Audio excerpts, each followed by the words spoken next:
here we are. Hello and good evening. It is Wednesday night and it's Silver Shell's Bling Party. We're coming to you live from Sonoma County, California. We are bringing you exciting interviews with the who's who in the entertainment industry. And this show is brought to you by our jewelry store. So go check it out at www.silvershells.live. We've got lovely, lovely jewelry. Oh, anyway, I'm Silver Shells. I'm Cindy Jenkins. And we are the Bling Sisters. And this is our show, Silver Shells Bling Party. And so look for the red light in the upper left-hand corner. If it's on, we're live. If it's not, this is a previous show. Go ahead and set your notification bell on the right-hand corner if you'd like to be notified when we go live. And please share this to your page. And like us and share. And if you make comments, if you start a watch party and you make comments, I can't read your comments, so don't get mad if we don't comment back. No. But anyway, remember, like us and share it on Facebook, and visit our store at www.silvershells.live. And tonight we have Gary Silva. We're going to drummer extraordinaire. He's a drummer extraordinaire. We've got him on tonight. He's a Salinas, a farm boy who had several bands there before his family moved to Marin in 1968. And you say, Gary, drums kind of chose me.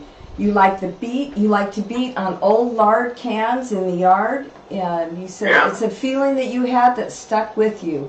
So welcome to our show. Well, thanks for having me. It's a pleasure. You're welcome. You're welcome. Very flattered. So, well, good. Yeah, we're flattered that you said yes to come on our show. You are our 49th guest. Wow. So we've had 17 live people sit beside me, and now you're number 49. So congratulations. Thank you. Thanks for having me. We like to celebrate random numbers like 49 and 13. Yeah, well, 13's unlucky. So 49 is awesome. Yeah, 49's awesome. Well, good for you. So, all right. How are you, Gary? I'm fine. It's a little warm, but I'm doing okay. My cats are bothering me because they're uncomfortable, so I've got them under a fan right now, so they're digging that. Yeah. But yeah.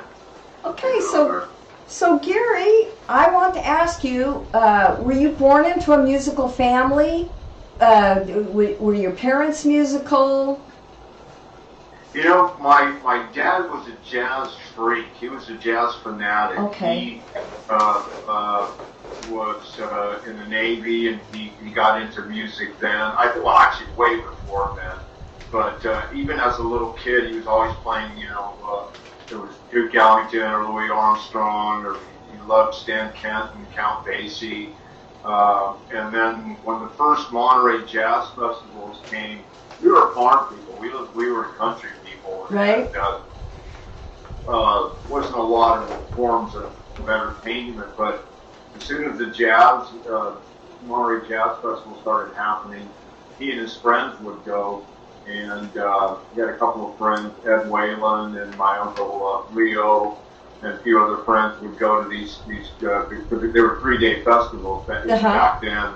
So when I got to a certain age, he started taking me along, and at first I was kind of reluctant, and he would take me to the daytime, like the Saturday afternoon. He wouldn't take me to the nighttime ones. He would take my mom, of course, but and once I started seeing that, I was just like, wow, this is cool, and he was showing me, look at the drummers, because he knew I was into drums, and I was always banging on stuff. My grandmother had a little tortilla factory. Well, tortilla factory was about the size of this room here, and after my grandfather died, that's how she supported the family. So she would have these tins of these lard tins, that would, and I started banging on them. They sounded like drums to me. So I started setting them up and banging on them and driving the neighbors and my mom nuts, you know. But anyway, I digress. But my dad had a lot to do with influencing me, and also my oldest brother Bob was played a big part in that. He took drums in school.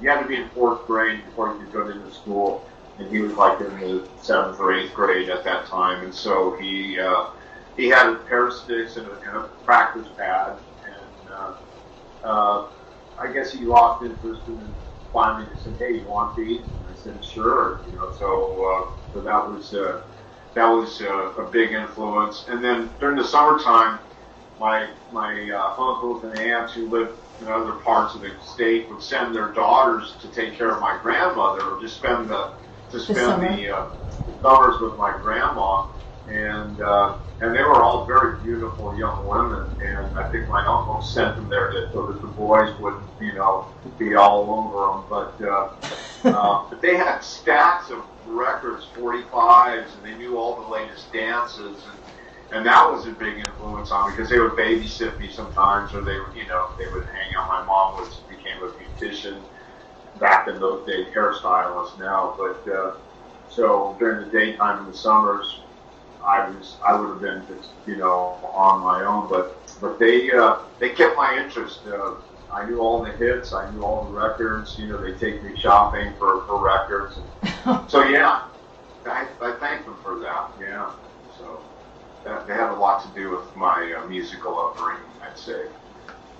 Okay, and that's awesome that you had somebody that was including you, and you were feeling it. So who were your favorite artists back then when you were younger?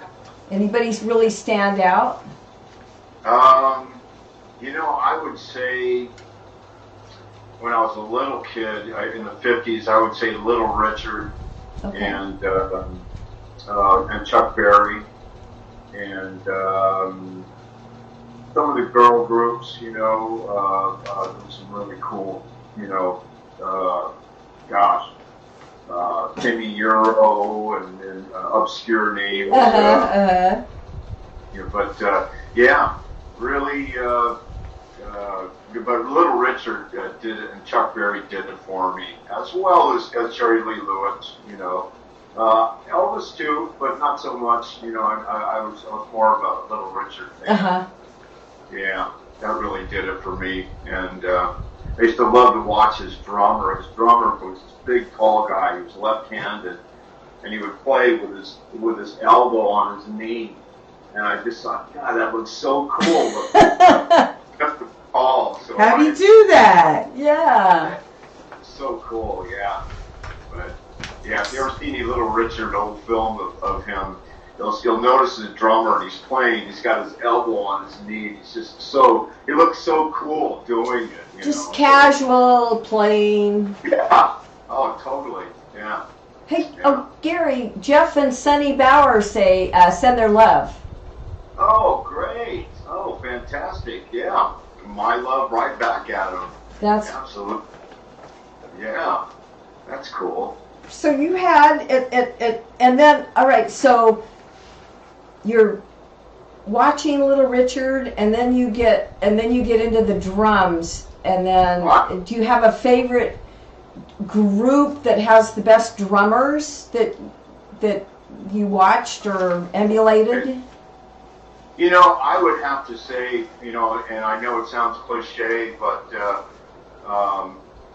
as it came through, like some of the surfing groups like Dick Dale and guys like that, they had some great drummers.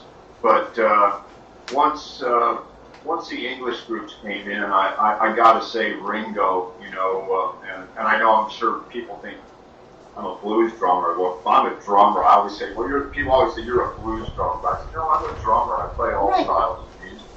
But Ringo had a big influence on me, as well as everyone else, I'm sure. But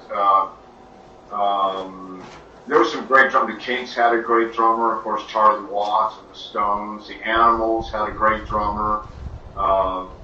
those guys I really got into. I started my own little junior high band, and got a couple of friends of mine, and we started some bands and started playing some of the junior high dances.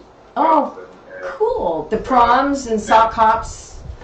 Yeah, exactly. And then into high school, and there was a couple other bands, but we were kind of. And there was one band that was really good. They were very good, and we were just kind of in the middle. We were kind of mediocre, but we tried. You know, we put our hearts into it. You know, and I sang about 75% of all the songs we did. You know, I did mostly just it came naturally. Singing and playing drums is hard to do when you start to think about it. But I didn't think about it. I just did it, and it worked for me. Yeah. So, and then I went on, you know, to play. My parents moved. My dad got a job transfer, and I didn't know a lot of people. We left the valley, and of course, I was into this San Francisco during the '60s. You were a hippie. Way happening. We're still that way, and in more ways than one, you know. But yeah, I was starting to meet all these people. I was starting to I'd see Janis Joplin in her Porsche, her psychedelic Porsche. I'd go to the Mill Valley Market and see Grace Slick, you know, and oh wow, she eats bread too, you know. Yeah, they're regular people. Yeah, you know, and then I ended up going to believe it or not, I was still a senior in high school, and I went at Litchfield, which was the Bermuda Palms on Francisco Boulevard. The Hells Angels had a big party, and they had Janis Joplin, they had I think they had Cold Blood, they had Nick Rabinitis was playing, a few other people, and I got there. I was really excited to be there. They looked at me and they said, they kind of looked at me because I was a youngster. I was in high school. And they said, "Ah, what the hell? Go ahead, go in." And they said, "There's a truck in the back with beer. You can have 2 beers." Okay, cool. Yeah, I like music. I went back there and I met Janis, you know, and I was just a kid, you know, tripping over my tongue, you know, and when she looked at me and she goes, "How old are you, honey?" You know, and I just kind of went, spoke to me, you know, and so, yeah, but, and then from there I posted an ad. I went to a record store, and I was looking at ads, and these people were looking for a drummer, and I decided, what the heck, I used to practice every day in my bedroom, try my nuts, they were very patient with me, and I answered an ad, and went to these people's house and started playing, and I was playing with them for about a month. We played about probably three, 4 times a week. And there was a guy that lived downstairs. They lived near a creek, and they lived on the top level, and you go down these steps, and down below them there's a creek in Fairfax. And I walking up the stairs one day, and I'm loading my drums out. And he says, "Are you the drummer that's playing, you know, with these guys, been playing with these guys for the last month or so?" I go, "Yeah." And he says, "What are you doing, man? Because you're way better than this." And he said, "I've been hearing it, man." And turns out he was the road manager for Van Morrison. And he says, "Man, I'll hook you up with somebody that, you know, if you want to play with some people of your caliber, you know." And I went, "Caliber?" You know, I didn't have a lot of self-confidence, you know, but... you weren't playing on your knee yet, right? yeah. So, anyway, he introduced me to another guy who worked for Van. He worked for Van Morrison and Boz Scaggs, became the road manager for Boz Scaggs during Boz's heyday, during Silk Degrees. Oh, I love that. Oh, that's my favorite CD. My favorite. And he turned me on to a lot of people, a lot of great musicians. He turned me on to Jack Schroeder, the saxophone player for Van Morrison, that did all those solos, like on Moon Dance, he arranged the horns. Introduced me to David Brown, who was Bob Gags, and we became rhythm section for North Buffalo. Yeah.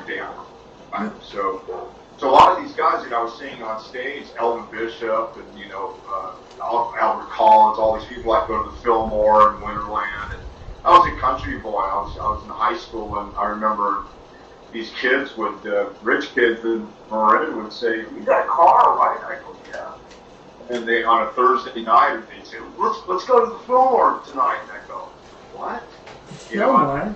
I'm out to go. And I'd say, "Well, it's a school night," and they just laugh at me like, "What? What's wrong with you, man?" And so you're gonna have a blast. So I drive. I had a farming kid, we pack in about 3 or 4 people, squeeze them in, and we go there. And man, that's all it took. I became addicted. I happened to Fillmore or Winterland as often as I could be there, And yeah, that was a big. And then I just took off. I started meeting people and started hunting with people. And I think one of my mentors, pardon me if I'm going too fast here or talking too much, but Luther Tucker was a guitar player from Chicago, and he played at 16 years old. He was playing with Little Walter. Oh yeah. And then he was playing with Sonny Boy Williamson and Muddy Waters. And his mentor was this man, Robert Jr. Lockwood. And Tucker always referred to him. He taught Luther how to play bass, and then he taught him how to play guitar. And he got him a gig with Little Walter at 16. And he would always refer to him as Mr. Robert Jr. Lockwood. He'd never just say Robert, and he'd always say Mr. Robert Jr. Lockwood. Well, I have a blast from the past for you. We do. Oh, we have some people. We're going to say hi real quick. Daryl Hawkins, Mary Tappan, Celia Peterson. Cypress Clark, Francis Rico. We know Frank. Oh, cool. Hey, Frank. Yeah. So we have Charlie Musselwhite with Luther Tucker you just mentioned. And Bobby Murray. Murray. Yeah. You want to tell us about that video? Yeah, Mark comes on piano. He played with Paul Butterfield band. He was Paul Butterfield's piano player. Yeah, that was his band. Yeah, that was a blast. Good. All right, let's get that party started. Charlie Musselwhite was born in Mississippi and grew up in Memphis, Tennessee, where he learned blues harmonica and guitar from Memphis bluesman Willis Shade. He moved to Chicago, where he was a close associate of Big Joe Williams and Michael Bloomfield, among others, and was an integral part of the booming Chicago blues scene in the mid-'60s. Since then, he's recorded at least 10 albums and is known as one of the foremost blues harp players of his generation. Rolling mama, I can roll you when you feel. Rolling mama, I can roll you when you feel. When you roll me, baby, oh, how good that makes me feel.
white shirt, baby.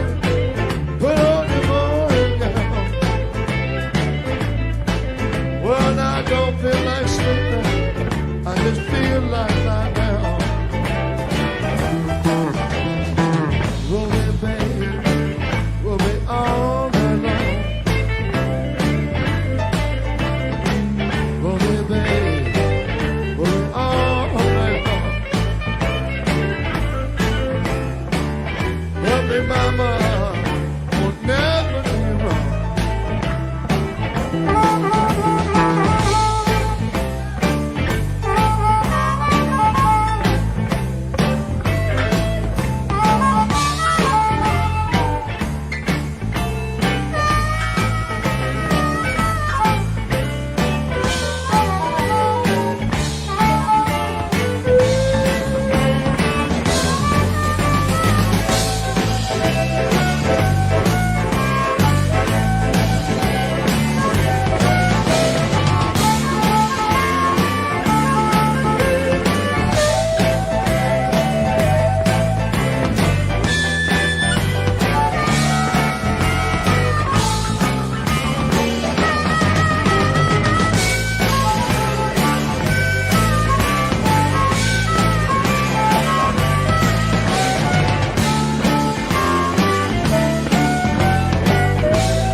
Okay, cool. And we're back. Hello, everyone. I'm Silver Shells. I'm Cindy Jenkins. And we are The Bling Sisters. And you're watching Silver Shells Bling Party. And tonight we're interviewing our favorite drummer, Jay, Gary Silva. And he is, he's local. And we just got finished watching him play with Charlie Musselwhite, Luther Tucker, and Bobby Murray.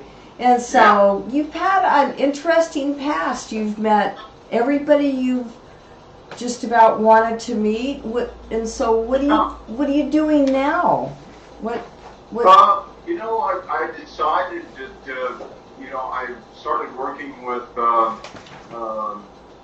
Andy Sampson and Gravenitis. And I've been working with Volker. We started the Volker Stifler band back in 2000. It was just a trio. It was three of me and Don Bassey and Volker. Just a three-piece band. And then when we recorded the album, The Dance Goes On, we added keyboard, we added Chip, and then he added horns later on. And so all of a sudden we became a 5-piece, 6-piece band, which was cool. We enjoyed it. I left for a while, and I had a job. I held down a job, a union job. I got tired of the road, and Volker wasn't really going on the road. He had a day job and a really well-paying day job and car work, and several of us had day jobs, and that's kind of a misconception is people don't realize that some of the best musicians I know have day jobs. They don't they're not on the road all the time. Right. They have other sources of income. But I held down a job. I got my daughter through college. She's a singer. She sings opera, and she went to the Manhattan School of Music in New York and got her master's degree in classical voice and opera. And she's a coloratura soprano, so she sings way high, and she's incredible. She's phenomenal. And but when she was little, I remember recording with Elvin Bishop and recording albums, and she would be running around the studio with Elvin's little girl, and they would be kind of, chasing each other around. You know, it's, hey, settle down. You know, we're Yeah. recording now. They'd hang out in the recording booth with the engineer, and he'd sneak them candy because I give my daughter, her name's Naomi. He would sneak her candy, you know, and I'd walk in. I thought, "Are you eating candy?" You know, she'd look at me, you know, and the engineer and our manager was with Lindbergh, and Whit would say, "Yeah, it's my fault." You know, I didn't know. He knew, you know, but. Yeah, every time he knew. Yeah, so I got the job, and it was a union gig, and I got vested, and I worked there for about 11 years, and then I got tired of the road. Yeah. You know, I got tired of babysitting guys, you know, and there was, you know, there was some drinking and some drug use going on, like back in those days, and so I told, you know, the guy, you know, I'm gonna give this a rest for now. I'm gonna, instead of babysitting you, I'm gonna go home and babysit my daughter. Yeah. And so that's what I did. And then, yeah, so now I have a pension. So I've got this union pension that comes in that helps me, and Nice. you know, I've got you know, gigs and then booking and stuff. But mostly what I'm up to these days is I'm trying to book gigs. I've been booking Andy Sampson, Volker. Where are they going to play? It's Nick Gravenitis, and I have started a band called the Dirty Shames with Okay. Sky O'Banion and Volker and Randy Bermudez. I've heard And, the Dirty Shames. I've heard it. We've announced the Dirty Shames. Yeah, we have. You've been together. We did not know. We didn't know it was Yeah. you. Okay. Yeah, I mean, we had a great night at the Redwood Cafe. That was our opening, kind of our premiere gig, our first time as a group. No rehearsals. These guys are such pros that you just, no rehearsals, not even a set list. You just, you know, just mention a groove, and we went for it, you know. And Bill Docker said, wow, this is I remember him posting that this was the best blues band to come around in a long time, you know. And I got to agree. I mean, I knew, I kind of handpicked these guys. Yeah. I knew that the chemistry would be right, and Sky O'Banion is a hell of a front man. I just love his playing and his singing. He's kind of a protege of Charlie Musselwhite's. Charlie always looked out for him. Well, he plays the harmonica, right? Also, Sky? Yeah. Yeah. Harmonica, Yeah. singing. Yes, yeah. Well, So- gosh, we're excited. So you're booking them. Are you going to be back at the Redwood Cafe soon? Yeah, I tentatively had gigs booked. I had Andy Sampson booked, and I had Nick Gravenitis booked, and I need to talk to them to see, you know, where are these things? Are we still? Is there an order? Do we have to kind of, you know? Is it all get wiped books? clean? Yeah. Exactly. Yeah. Exactly.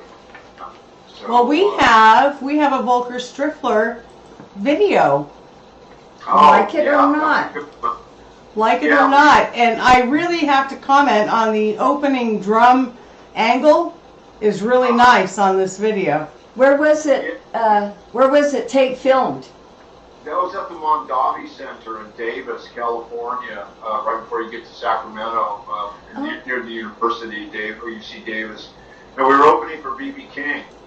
And I've known B.B. for many years. I met him years ago, and we became friends. And I have a picture of him holding my daughter when she was a little girl and stuff. So she called him Baby King. So enjoyed that. They really loved each other, and but BB was a great guy. You know, I gotta say, it really hit me when he passed away. I mean, I knew he was going, and I think the last time I saw him was at the Santa Cruz Blues Festival, and we talked for a moment. And Elvin and BB were also good friends. And I was playing with Terry Hank, and I were in Elvin Bishop's band.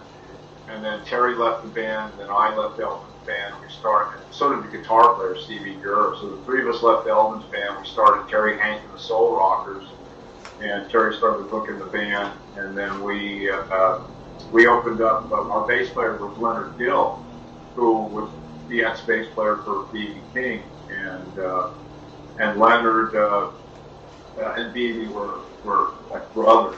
And so anyway, it was like one big family.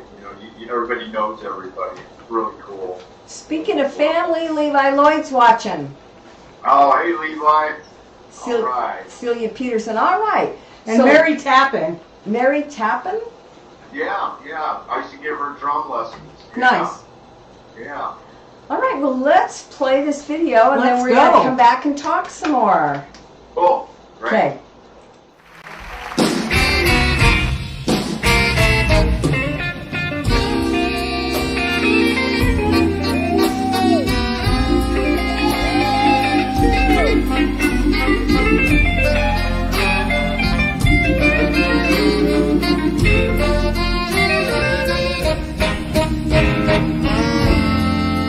Like it on my baby, I made up my mind.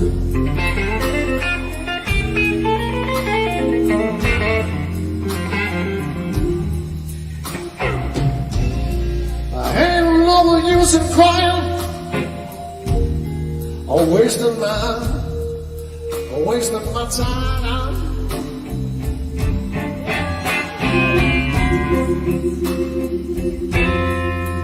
I have myself in the Lord knows I'm falling out of love with you.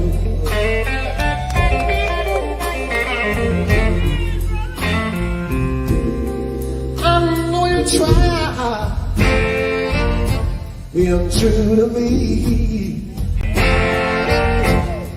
Try so hard, just satisfy me.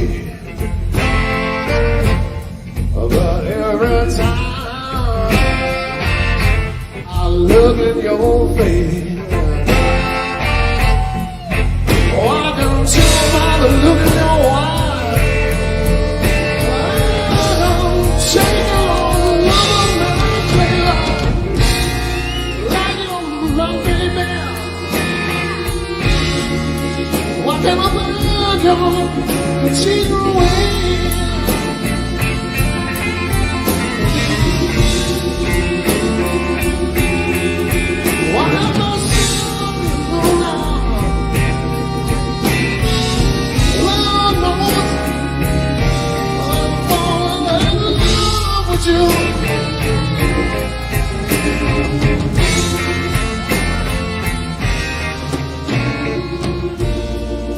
Sweet memory of when we were together. Nothing can feel quite the same.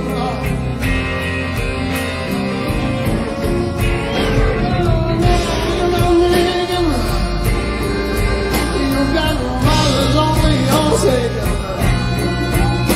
When you took my soul and shook it down.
Using fire,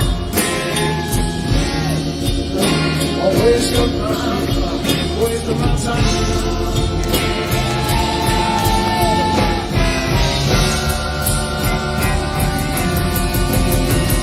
Sound me a little. Lord knows how far and how long.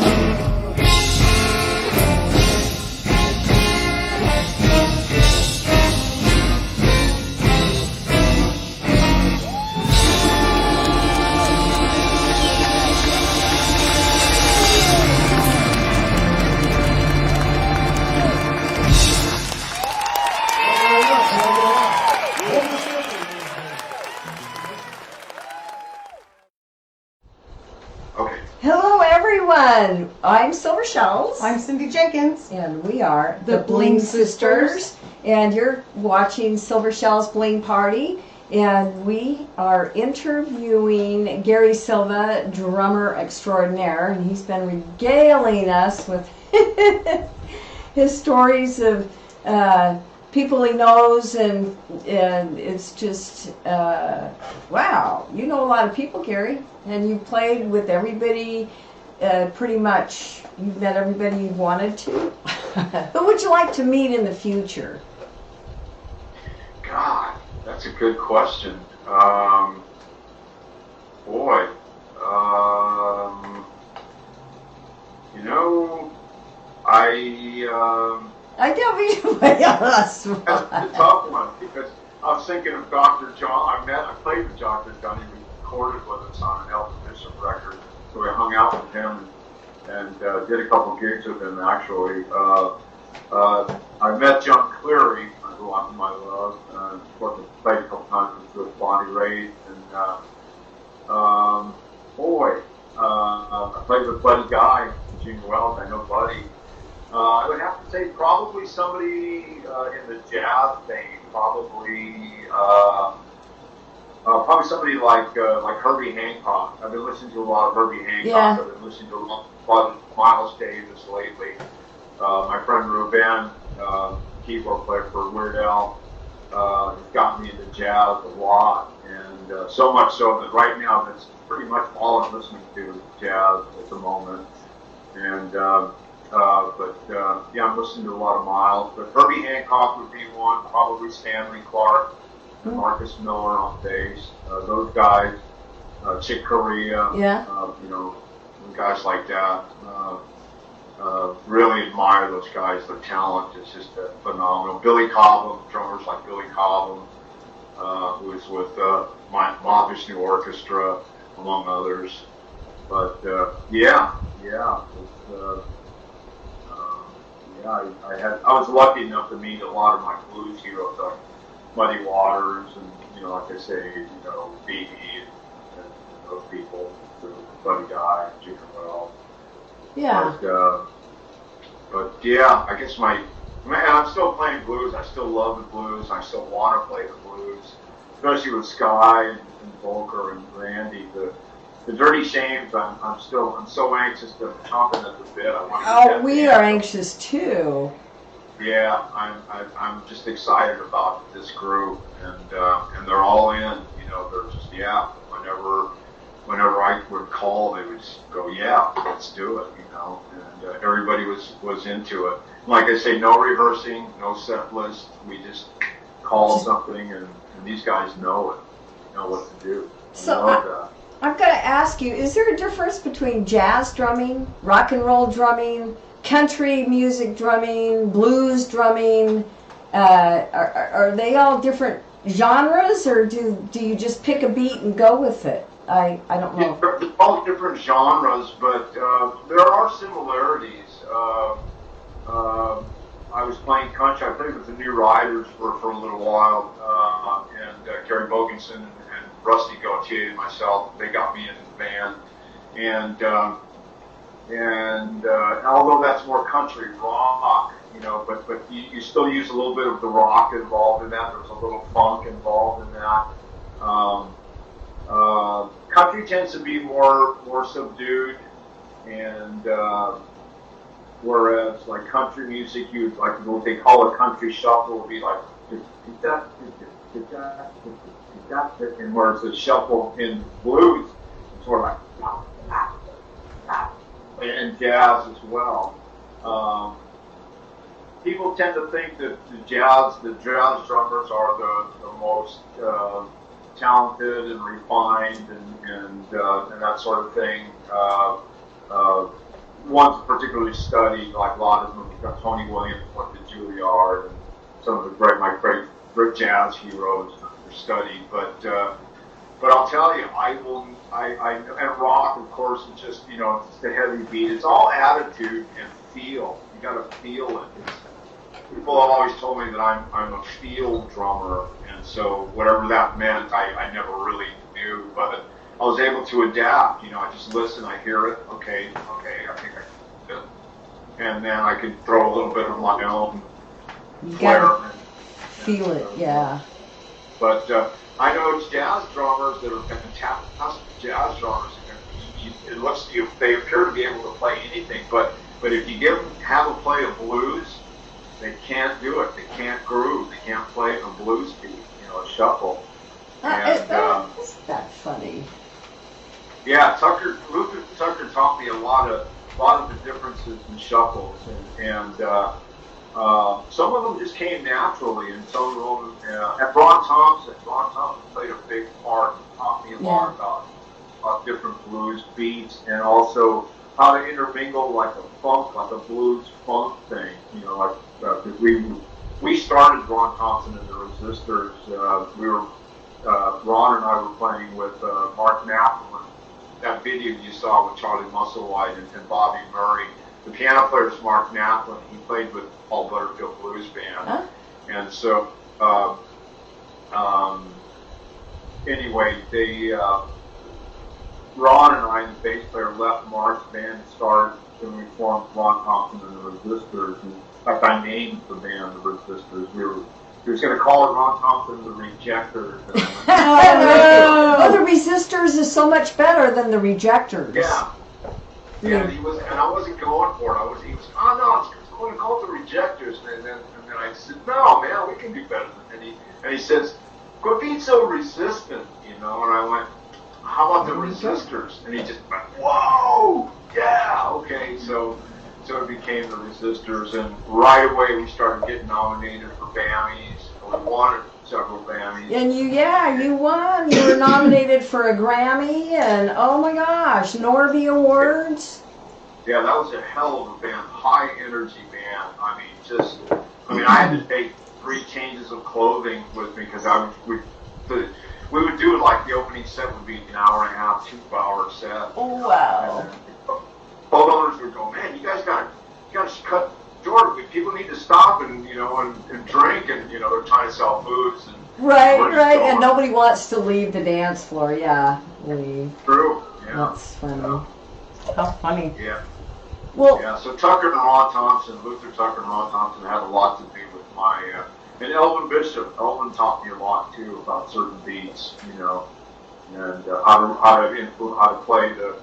how to bring in the rock and roll thing into the blues as well, without making it a rock. I'm still keeping it a blues song. a fusion. Women love fusion, Yeah. Yeah. No, that's great. Yeah, I do too. Yeah. Definitely. Yes. Oh my gosh, Yeah. Gary, what a good interview that we've had. Our time is passed really time quickly. up. No. And Thank you for having me. I'm honored and flattered and bless you for doing this. I mean, gosh, we're musicians. I don't know what people don't think about musicians. Every time they need a benefit, or every time somebody needs help, or gets sick, or has problems, the musicians are the first ones they call, and we show up and we come. We raise money for people and you comfort your right music. now. And now we're hurting, and I'm fine, financially, I'm okay. I've got, pension, social security and whatnot, but but I know some of my friends don't have that, and it's going to change. It's going to be different for a while, I think, but I hope it gets back to, you know. What's normal? It's going to be a new normal, or Yeah. But I'm looking forward to playing again. It's just killing me. I'm chomping at the bit. I got my drum set up in my living room and I'm playing. And the last couple of weekends I've had Steve Evans, plays with Chris Kane, plays bass with Chris Kane, and Ruben on piano, and Volker. So me and Volker, Ruben, and Steve have been playing at my house. We just open up the doors and the windows and we play, and the neighbors walk by and they're clapping and they're, oh, thank you so much, you know. And you're not going to call the cops on us? yeah. No, they put their chairs out in the front yard, right? Yeah, they had little kids in a wagon, you know. A little girl in a wagon was up there. She was grooving to the, you know, to the music and stuff, and yeah, it's cool. All the neighbors love it. You know, they say, "God, we feel like we should be paying you guys for this." You know. Yeah. But Just come and see us. Come and see us when things get back. We'll be there for sure. You can count on it. well, we will also make sure that when we hear about any live, when you're going to go live or you're going to play, we're going to bring up our make sure that we have our entertainment calendar also. That's what we were doing before, and then now we'll start doing it again and telling As people things open up. you know where to go, because that's what we do. Thank you so much, Gary. Thank you. It's been wonderful to talk to you. And I want to say goodnight to Lupi in Mexico. She's here at Totonilco is where she's from, and she's watching us right now. Fantastic. Cool. We have worldwide. Yeah. Yeah, I speak Spanish, so. Nice. Oh, you guys. All right, Celia, Pam. Oh, we've just had a wonderful show. Thank you, everyone, for tuning in. And we are coming to you live again tomorrow night at 6 p.m. With Angie Maserati. Yay, Angie. I'm excited. This has just been a wonderful week. And thank you so much, Gary. All right. Thank you, Gary. You take care, and we'll talk to you again soon. Ta-ta. All right. Bye, everyone. Watch the last, and he's got us. We've got one more video. We've got our last video. We're going to go out with that. Bye. Okay.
Sun goes down early, baby.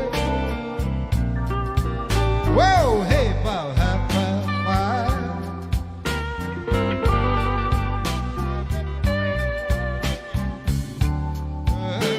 Got me stuck my way out here in the wintry countryside.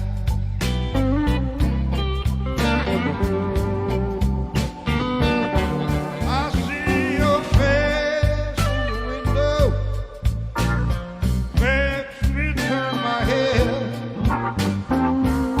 I'm not looking forward, baby, to the long, cold nights ahead. I've been thinking about how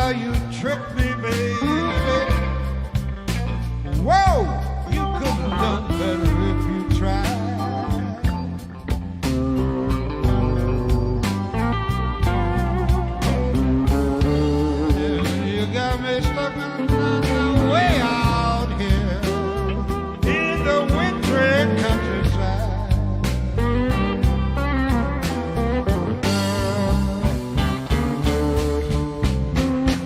And when the snow starts falling, baby, making bed sheets on the ground, I'm gonna go out walking, baby, kick these old blues down. Gonna build me a little snowman, baby. Whoa, hey, yeah, cover him up with my blues.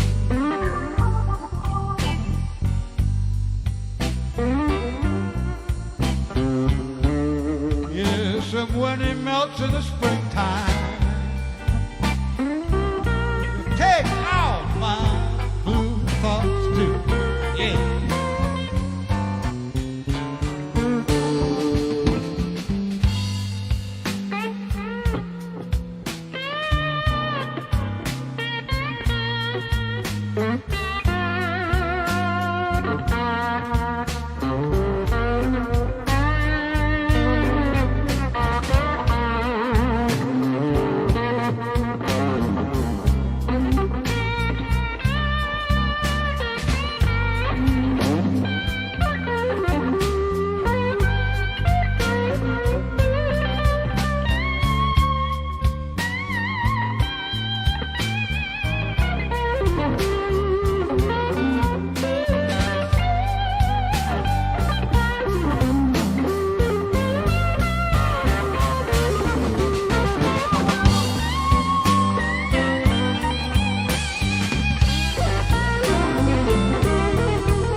Countryside, wintry